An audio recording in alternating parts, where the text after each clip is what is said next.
Put it on the, I usually put it on here, so we can lift it up a little bit. There we go. No, it's okay. It's all right. Is your new home pleasant? You'll find out if you come. As I like to say, I remember years ago, the Gemara, when I was a little young man, the Gemara says there was these, I can't remember who it was, he used to call his wife his house. He used to call Kara Ishti Basi. And I never understood, why are you calling your wife a house? And then many years later, my wife said, it doesn't mean it's a house. He's calling his wife his home. That the house refers to the mere bricks and the physical structure. But the home is what you make of it. The home, the wife, she is the home, the warmth, the coming. And many people don't like their physical house.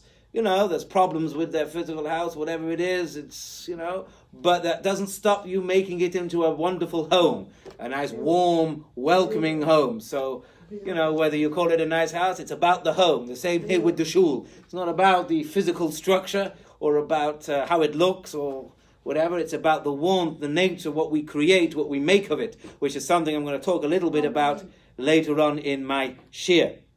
But as you can see, I have my OU Rabbinical Retreat t-shirt on. So these are the t-shirts they gave out last week. I think what they were trying to do is they were trying to get the rabbis to loosen up a little bit, you see, and relax. And they were trying to encourage you to wear ordinary clothes. And we went jogging and all sorts of stuff, you know. And some rabbis went jogging, obviously, in their shorts and t-shirts and played all sorts of games, you know. And I think they were trying to get some of the rabbis to loosen up a little bit, so they provided t-shirts for everybody. Not that everybody wore them, so but you hide it under your jacket. Well, it was actually quite cold at night because it was up in the Georgian mountains. Oh. So I loved it because the last 3 days I'll go home and warm up, and I'll complain it's too hot. So I might as well enjoy the cold while I was there, which is why I lost my voice a little bit. Or I left my voice over there so I could go back and claim it and have a few more days. But no.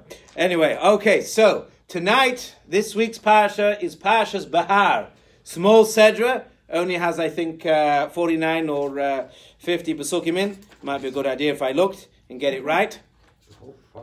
After making a couple of mistakes lately. No, it's more... I actually said that the Haftorah for Parshas Kedoshim, the one given for Parshas Kedoshim, is never ever read. Actually, that is not true. It was last read 22 years ago, and the time before that 23 years ago. I would sound flash if I tell you when the next time it is going to be read, but I don't have that information at the top of my head. I should have found it out before I went. Here then, right? Huh? Im Yitzhak Hashem. 57 Pesukim. Okay, so I was quite far out. 57 Pesukim. So it's quite a short Parsha this week when it comes on its own. But, as they say, short in Pesukim, but great in stature. Talks mainly about the dinim of Shmittah, which is what we're going to talk about. But it starts off, Vaydav Hashem and Moshe B'Har Sinai Leimoir. Hashem spoke to Moshe on the Mount of Sinai, which we will come back to. I reserve, as they say in a court of law, I reserve the right to come back to this later on in my closing arguments. But I just wanted to point that out, that this parsha was said on Har Sinai. The Rashi immediately says, why all of a sudden now does the Torah say Har Sinai? It says, just like this parsha of Shmittah, everything, all the rules, all the laws were said in this week's parsha at Sinai, so the whole Torah was said at Sinai, and they just went over it throughout the 40 years. But why did it choose this particular mitzvah? We'll talk about soon. Goes on to tell you the laws of Shmittah. 6 shonim tizvas odecha. 6 years you shall plant your field. 6 shonim tizmar kamecha. And you should prune your vineyards. V'saftas tevosah. Gather in all your produce. V'ashana shvius. But the 7th year, Shabbos Shabboson yeh la'aretz. Shabbos, rest of rest should be to the land. That's one thing. The rest is for the land. Shabbos la Hashem. A resting of Shabbos to Hashem. So we have 2 restings. One is Shabbos and Yeh La'aretz, and the other one is a Shabbos La Hashem. Sodcha L'Sizva, you can't plant, you can't plow, and you cannot prune your vineyard. Then, a bit later on, if that wasn't giving you heart palpitations that you have every 7 years that you can't work your land, the 50th year, you get 2 years off.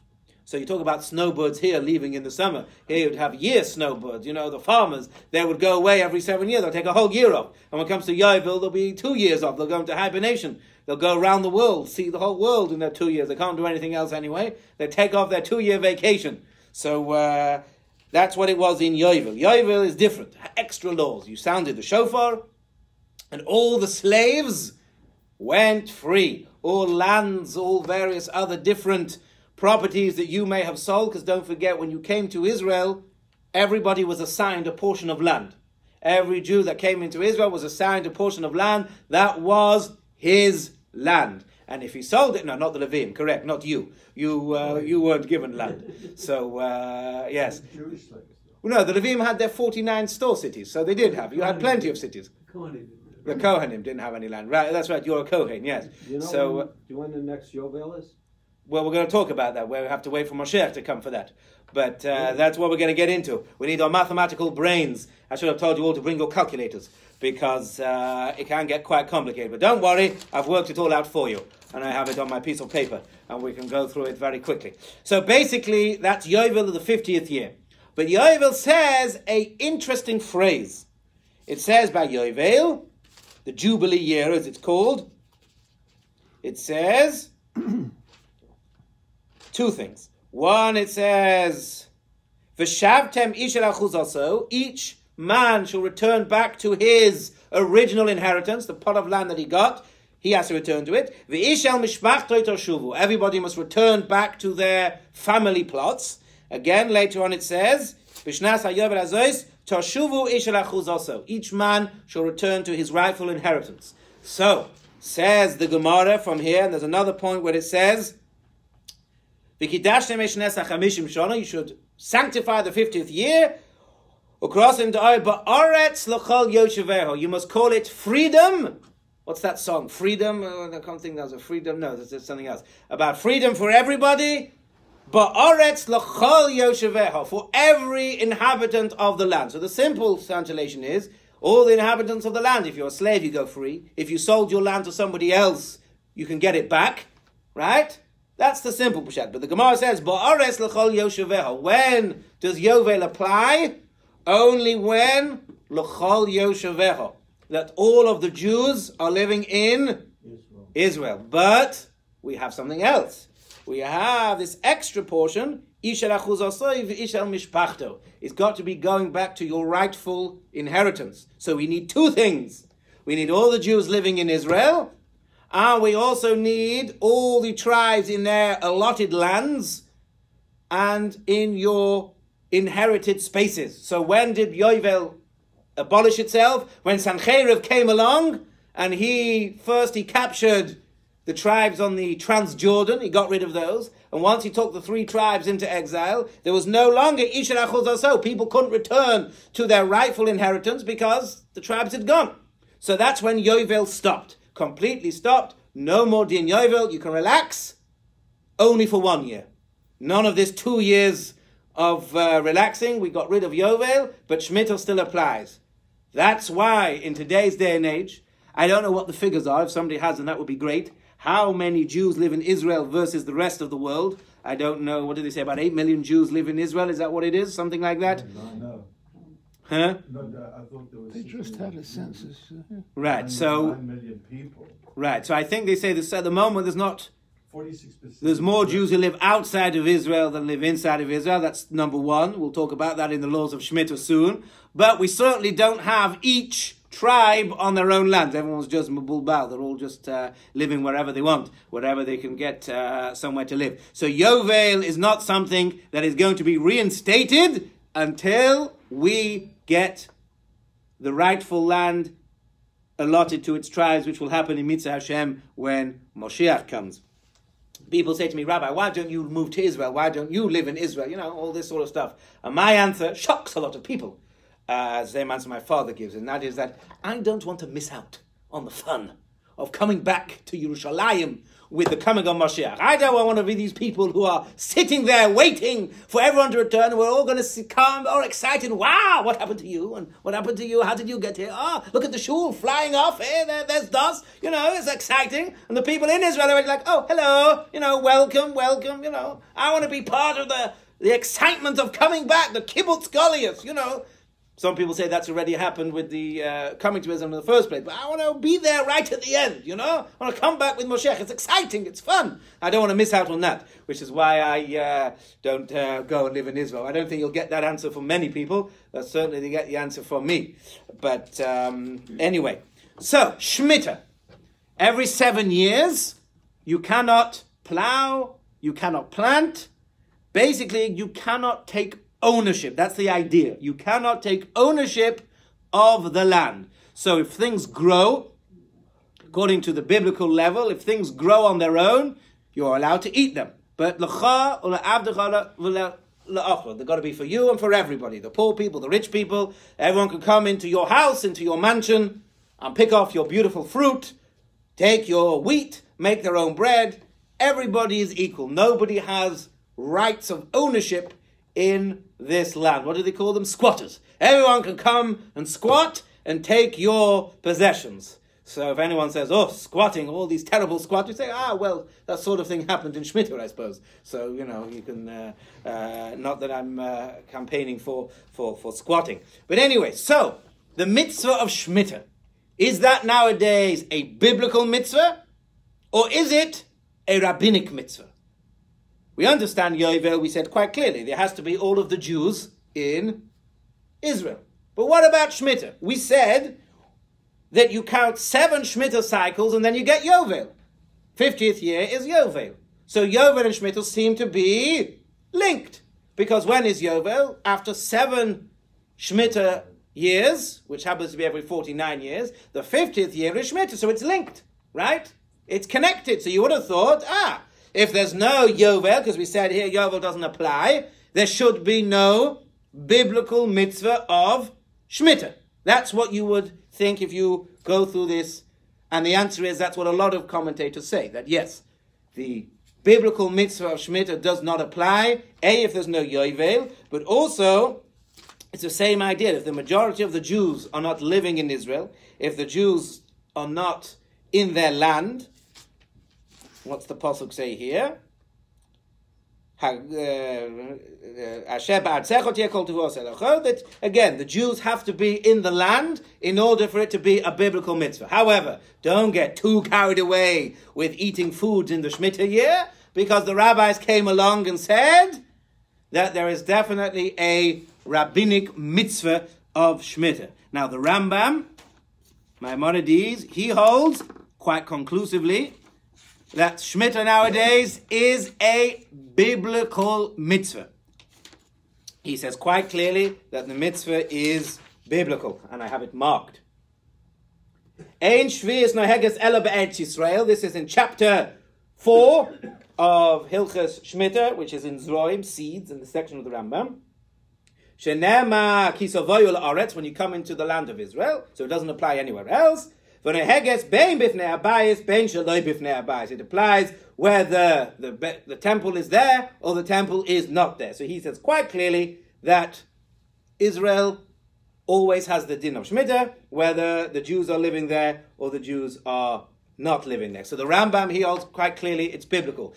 The Chazon Ish, Rabbi Avram Yishaya Karelitz, who lived in, he moved to Bnei Brak later in his life. He was one of the big poskim of Bnei Brak. I'm sure you've all heard of the Chazon Ish. He also was of the opinion that Shmittah nowadays is a biblical mitzvah in Israel, that keeping Shmittah is a biblical mitzvah.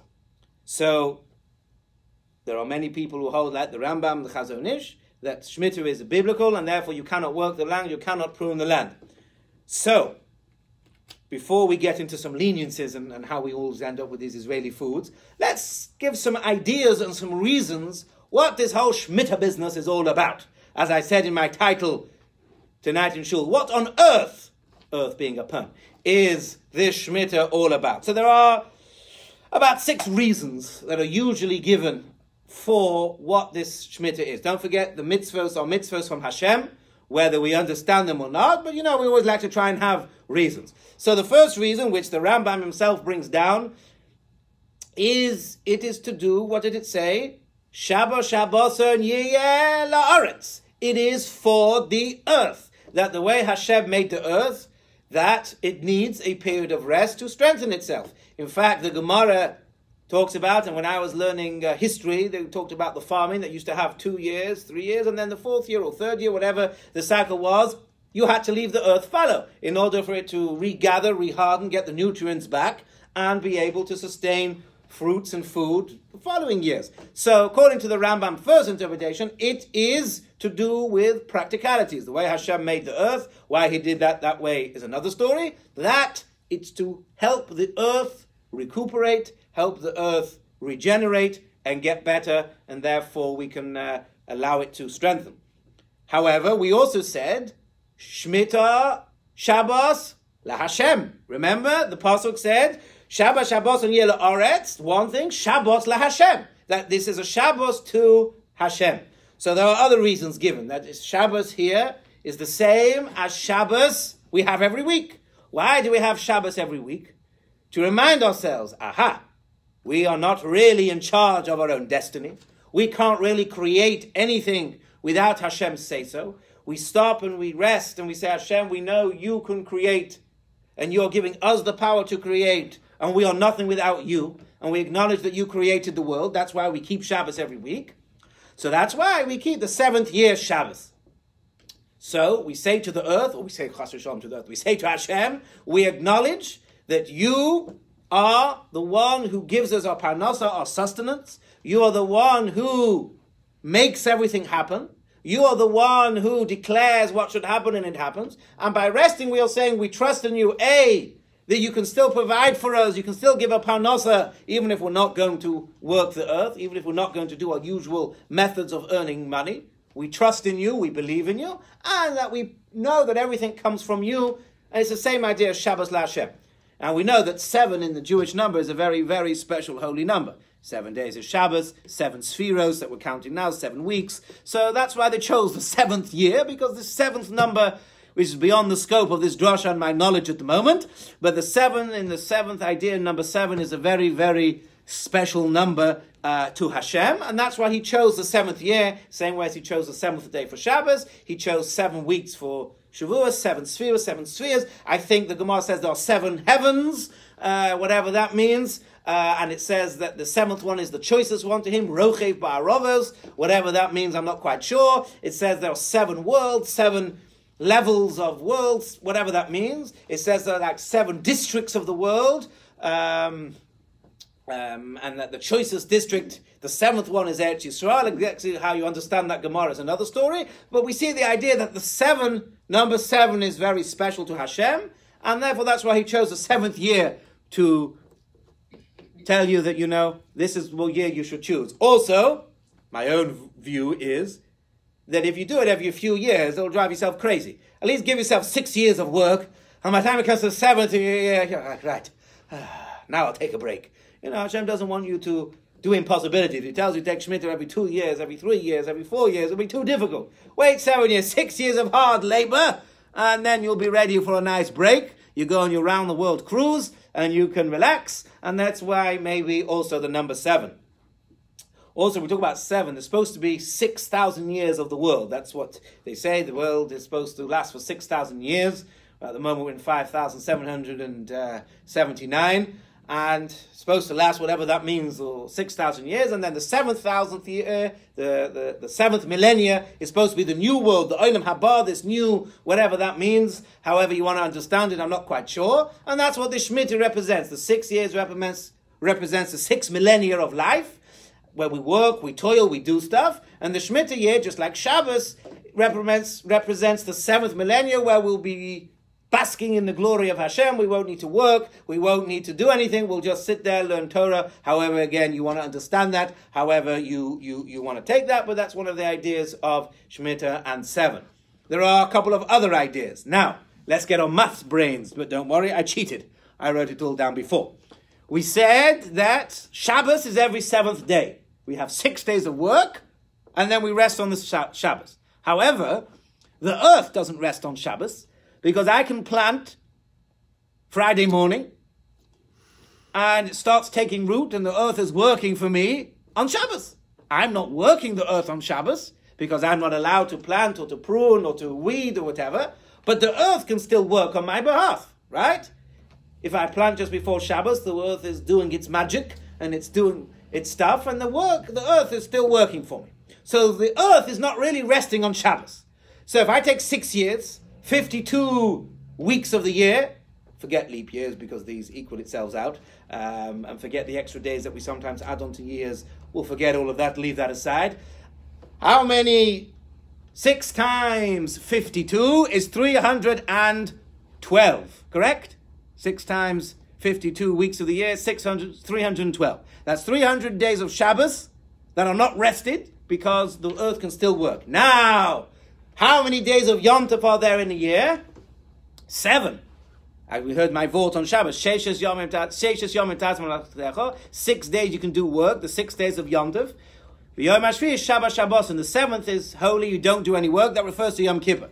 So what are the 7 days? First day Pesach, last day Pesach. Don't forget these before we add in the Sveika de Yoma, the extra days that we have nowadays, when you only had one. First day Pesach, 7th day Pesach, again 7 days. This idea of 7, Yom Tov is 7 days. 1 day Shavuos, 3 days. 1 day Rosh Hashanah, 4 days. I thought Rosh Hashanah is always 2 days. No, biblically it's only 1 day. Rabbinically we keep 2 days even in Israel because we're not sure, but biblically it's only 1 day. Yom Kippur, Sukkot, and Sukkot. That's 7. So yeah, first day Sukkot and then Shmini Atzeres, yes. So that's 7 days of Yom Tov a year. Again, that we can not work, we can't do work on the ground, but the earth can be working on our behalf. So 7 times 6, because 6 years, is 42, right? 42 days of Yom Tov in the Shmittah cycle, correct? Correct. So 42 days of Yom Tov, plus the 312 Shabbosos of the Shmittah cycle makes 354. How many days in a Jewish year? 354. So we, It varies. I said at the beginning, forget the vary, because these things equal themselves out. But 354 days. So there's 354 days during the Shmittah cycle that we cannot work the land, but yet the earth can work on its own, because it can take root and whatever. So Hashem said, well, I've got to get this balance back into, I've got to align you to the earth. So he says, every 7th year, take 354 days where the earth doesn't do any work, and now you balance out the amount of days that you can't work and that the earth is not working, and you'll get back to your equilibrium. So I thought that was an interesting pshat. The Abar Benel, should be careful what I say here, but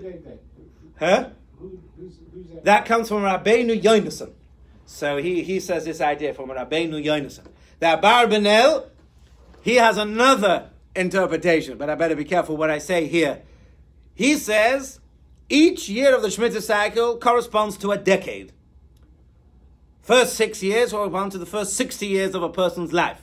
Now, it says that the average lifespan of a person is Shivim Shana, 70 years. So says the Abar Benel, the Torah is trying to teach you a lesson. First 60 years you work, and then when you get to 60, you retire, and you relax, and you take it easy for your for the next decade. Nowadays, Baruch Hashem, people live much longer. So, but it says by David HaMelech, he lived 70 years. We say every week, Yemei Shnoseinu Bahem Shivim Shana. Some people live 70 years, if they're strong, Shemoinim Shana, they live 80 years.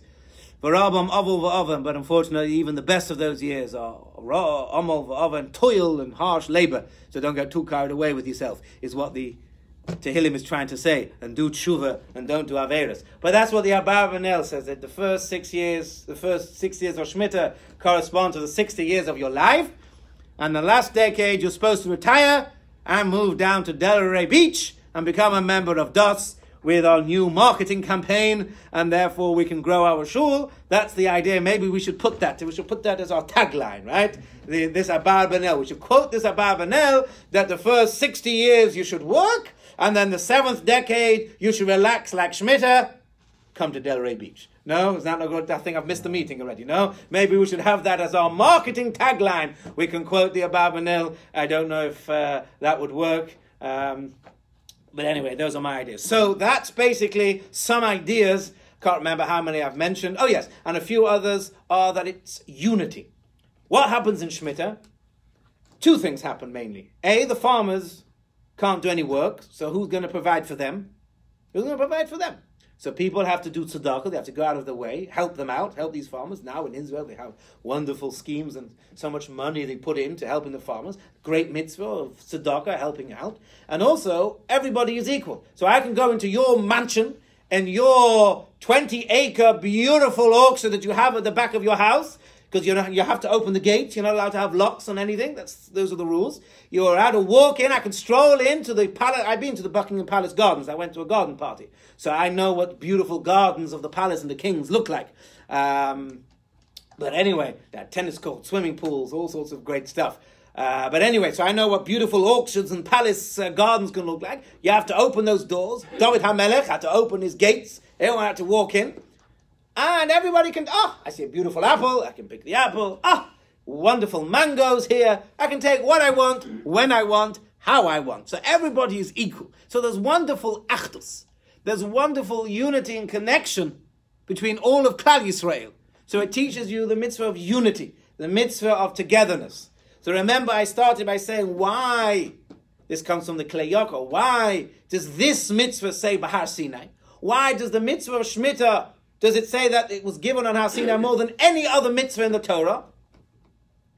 Because when did we get the Torah in Har Sinai? Only after we were unity. When it says, Vayichan Sham Yisrael Neged Har, in the singular, they camped by the mountain, says the Gemara, says Rashi, the Medrash, Ke'ish echad belev echad. They were like one man with one heart, as I like to quote from the Borg. Who here are Star Trek fans? Any Star Trek fans here?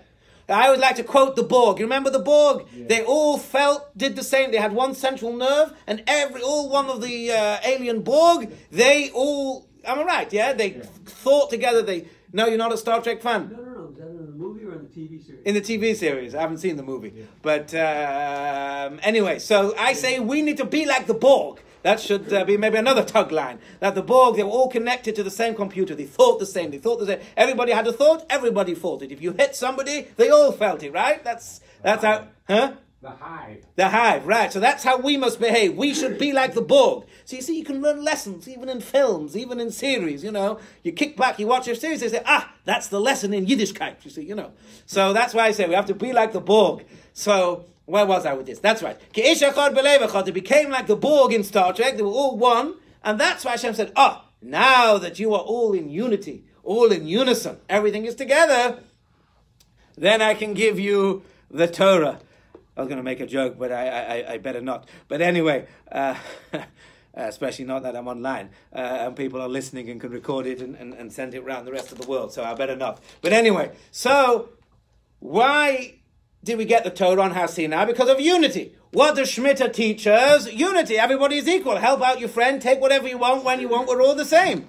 So, which mitzvah is the best mitzvah to say that was taught by Har Sinai? The mitzvah of Shmittah. Because that was the mitzvah of unity that was given on the mountain of unity at a time of unity. And that's why it's all linked with this idea of Shmittah. So those are some of the reasons about Shmittah. Now, when is Shmittah? Again, it's going to get complicated. When is Shmittah? So, we say that they only started counting Shmittah after they conquered and gave out the land. Because we said that the Jews have to live there. So when was this? This was in the Jewish year 3503. That was the Jewish year. 3503 was the first Shmittah. The first year of the cycle. Then Shmittah was 7 years later. 3510. How long were they in Israel for? Till the destruction of the temple? No, it was more. It was like 800 and something. But anyway. The second temple. not the end of the second. No, the temple was 410 years, but they had like 400 years before the temple. Anyway, so they had lots of Shmittahs. Then they had the exile. According to many people, there was no Shmittah in exile. It broke the count because they weren't in the land of Israel. So when they came back to the second Beis HaMikdash, they started again. But I'm going to throw another spanner in the works for you. We said Yovel is what year? 50. There's a machlokas in the Gemara. Is that 50, the year of Yovel, is that year 50?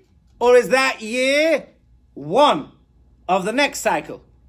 So, do you say you have 50 years, Yovel, then you start again? 48, 49 is Shmittah, 50 is Yovel, and then 1, 2, 3, 4, 5, 6, and then the 7th is Shmittah again. Or is it a 49-year cycle? 49 years is Shmittah. The 50th year is Yovel, 50 years from last time, but it's also year 1. So then you only have 6 years. You only have then 2, 3, 4, 5, and 6. So you only have 5 years to prepare the land and do work. And then again, year 7 is Shmittah. So that's a big machlokas, and the Gemara seems to paskin that Yovel is year 50 on its own, and you start again. So now, I'm going to ask you a question.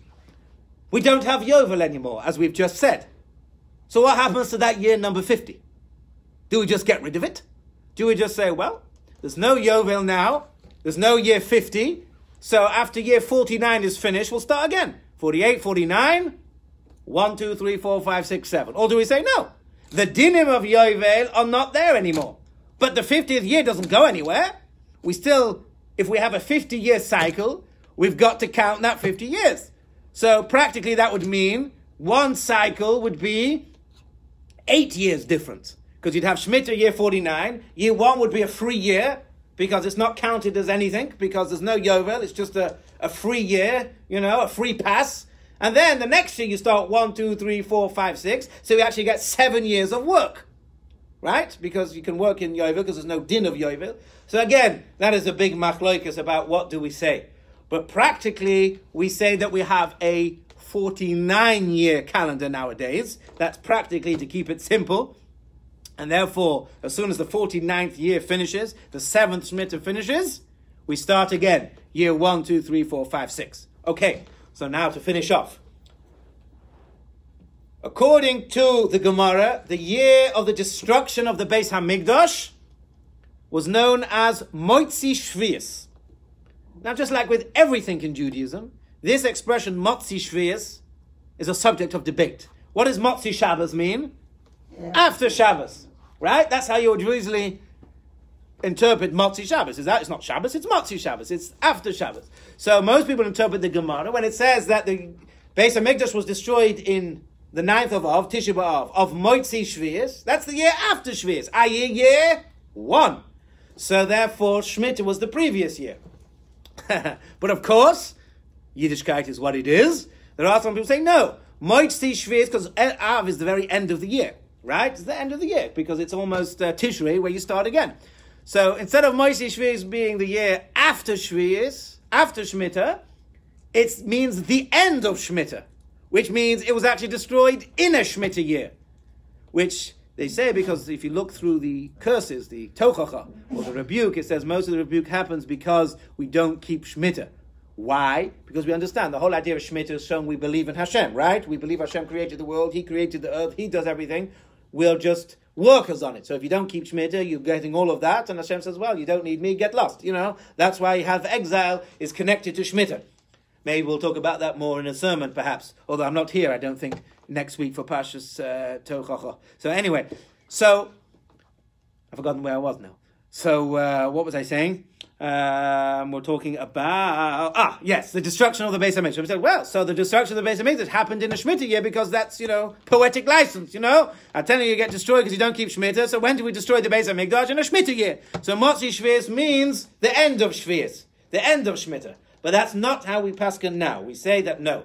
So the year 69, which is what, again, there's a big machlokas what year the Beis HaMikdash was destroyed. But we're going to take 69, Common Era, as the year that the Beis HaMikdash was destroyed. And that was year 1. So, where are we now? The last Shmittah was 2015, I believe. 2015 minus 69, I believe, is 1946, correct? So there is 1946 years between the destruction of the Beis HaMikdash and the last Shmittah. Am I right? I think so, because I used a calculator to work it out. So just to make sure I wouldn't make any mistakes. 1946 divided by 7, 258, I believe. Again, I used a calculator to work it out. So you see, it fits in exactly. So 2015 is an exact, what's the word you use in mathematics? It's exactly a, when something divides equally into 7. What's it called? It's not a multiple of 7. It's a divisible of 7. That you can divide 1946 by 7, you get an equal number. So that's how we know. So that's how we know when Shmittah is nowadays. According to the opinions that say the Beis HaMikdash was destroyed after Shmittah. And according to the opinions who say we don't count Yovel as an extra year. And according to the opinions who say the Beis HaMikdash was destroyed in year 69. I think you get where I'm going with this. But that's how we we take on nowadays. Year 69, Common Era, was the year 1, because that was a destructive disturb, but anyway. And we're now 1946 years later, or the last Shmittah was 946 years later, which is a multiple of 7, and therefore that's how we know that 2015 was a Shmittah year.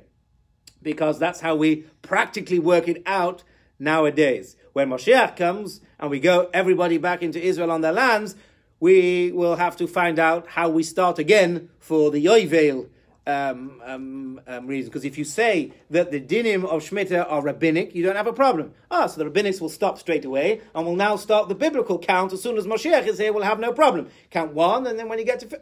But if you say that the laws of Shmittah nowadays are biblical mitzvos, how can we then just stop the count to start a Yovel count? So we'll have to wait till the next Shmittah and start year 1, I'm guessing. Because you can't just say, well, we're going to start again now. Because if it's a biblical count, you can't just stop the biblical count and say, Moshiach's here now, we're going to start again. Or maybe you can. I suppose Moshiach will tell us. Or Leonova will tell us what to do. But in my understanding now, if you say that Shmittah nowadays is a biblical mitzvah, we'll have to wait. Whenever Moshiach comes in a Shmittah cycle, we will then wait till the next Shmittah and then start the year after year 1 of what will then become a 50-year cycle. So that's just my opinion. But it's interesting to note quickly, before we finish off, those of you who own property in the land of Israel and have gardens, maybe some of you do, you have to be careful, because the dinim of Shmittah will apply in your gardens as well. So if you own gardens and trees, you have to be careful. You can't prune them, you can't cut them, you can't pick the fruit. Basically, you're allowed to water them to keep the plants, to keep them alive, because you can keep them alive from dying. You don't have to let everything die. You don't have to let all your plants die. That's not what it says. But you have to be careful about gardens. What do you call? You call them gardens in this country, right? Yards. If you have trees, if you have plants, everyone thinks, farmers and kibbutzim have to worry about Shmittah. Yes, of course they do.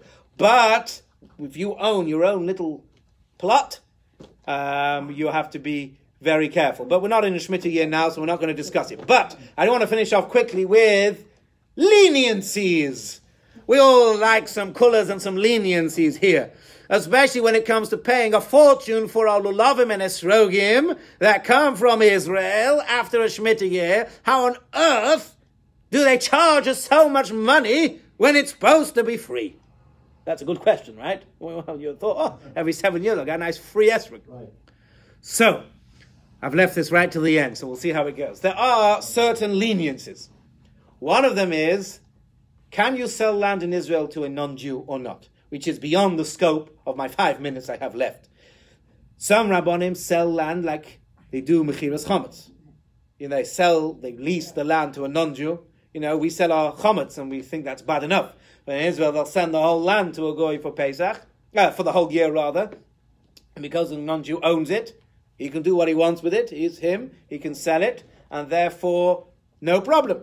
But there are some people who say, the Gemara says, Ein kinyan la'ovdei kechavim be'eretz la'havkiyam v'dei trumas and masas or shvius. The big common prevailing custom is that selling land to a goy does not work. They cannot own the land to... They can obviously own it physically, but it does not take away the sanctity of the land from having required trumas and masras, taking truma and masa, even from stuff from a goy. So most people will not use that leniency. However, there is another leniency called, you might have seen this written on produce, oitza bezdin. If you've seen that, you've heard of that, you might have written, your lulavim come oitza bezdin, And you think, what on earth does that mean? So, it means like this. We said that everybody is entitled to go and pick the fruit and do whatever they want themselves, right? I can go to Bob's beautiful 50-acre orchard in Israel, if I know where it is, and I can start picking all his fruit that I want to eat. I can't take it home and sell it, but I can... No? I'm not allowed to own land in Israel. I never got part of it. Oh, so that, oh, right, you're okay. Well, you could do like Bechiras Chametz, sell it to me, and then you can live in it, and I'll own it, no? Not a goy, I'm a Jew, so you can give it to me. You buy it and lease it to me, right? Okay, that's a good idea. I should start selling myself as, Bechiras, people, and I can start owning all this land, right? Okay, so the Beis Din have to make sure that everybody is well fed, right? They've got to make sure everyone's food, nobody's dying. That's a Beis Din's responsibility. Now, these rabbis and dayanim in the Beis Din with their long coats and their big hats, can't imagine them schlepping out the ladders and climbing up the trees, they might trip over their big capotas and fall on their face. You get the idea. You don't want to see them up the trees, cutting off the sun. They know what they're doing. So the Beis Din are allowed to appoint people to do the work in order to help people have food, right? They're allowed to do it. And since they're allowed to do it, I love this word, they're allowed to claim expenses. Right? Nobody's going to go work for free. So they're allowed to claim expenses. Now we're getting somewhere. So when you get your produce that you're getting in Israel, it has Kedusha. We're not going into that now. We can talk about that more near a Shmittah year. It might say Oitze Bestin, which basically means the Beis Din have taken over ownership of the land. They are then employing people to take your produce, and therefore you are basically paying the expenses. How the expenses always seem to work out the same value of the profits, I'm not quite sure, because if this is just the expenses, how are they making profits the rest of the year? But don't say that too loud, because they'll put up the prices the rest of the year instead of making Shmittah cheaper. That's probably what would happen. So let's not shout that too loud. But basically that's how they get away with it. That they allow you to rent people to help the Beis Din out, and they charge you expensive, because nothing for life is free, as they say. You got to pay for your goods, and therefore you can do that. There is another leniency. I love this one. Most astrologers, we say, come from Israel, right? It's a fruit, but lulavim is a tree. Tree is a different din. So they say you can sell a lulav, you can sell a bit of a tree. So, in the Shmittah year, instead of paying a fortune for your esrog, you're actually paying a fortune for your lulav. And your esrog comes free. That's also how they get away with it. You're getting a free esrog. Just so happens you're paying $150 for your lulav this year. But I'm not sure that would work out, because if you go and say, well, I just want the esrog, I just want to buy an esrog, they'll technically have to give it you free. But that's where these things fall down, and you have to be careful. But that's how this leniency happens. But just to finish off, a quick thought. It says, if you keep Shmittah, Hashem is going to make a bracha for you that you're going to get an abundance of crop, right? When is the abundance of crop? Which year? Sixth year. But let me ask you a question. You haven't kept Shmittah yet. When is Shmittah? What year is Shmittah? Seventh year. So if you're going to, why is Hashem going to give you the bracha before you've even done the keeping of the Shmittah? It's a wonderful lesson. HaKadosh Baruch Hu is going to loan you. Even before Shmittah comes, he says to you, you know what? I'm going to give you the bracha before Shmittah. I'm going to give you such an abundance of crop in year 6 that you won't have to even contemplate working year 7 and 8. Well, 8 you've got to work to get for 9, but you know what I mean. You'll have so much food you won't need it. I'm going to give you the bracha before. The bracha comes before, just by accepting upon yourself. Yes, I'm going to keep Shmittah. I'm going to keep the Torah. Just by already acknowledging I'm going to do it.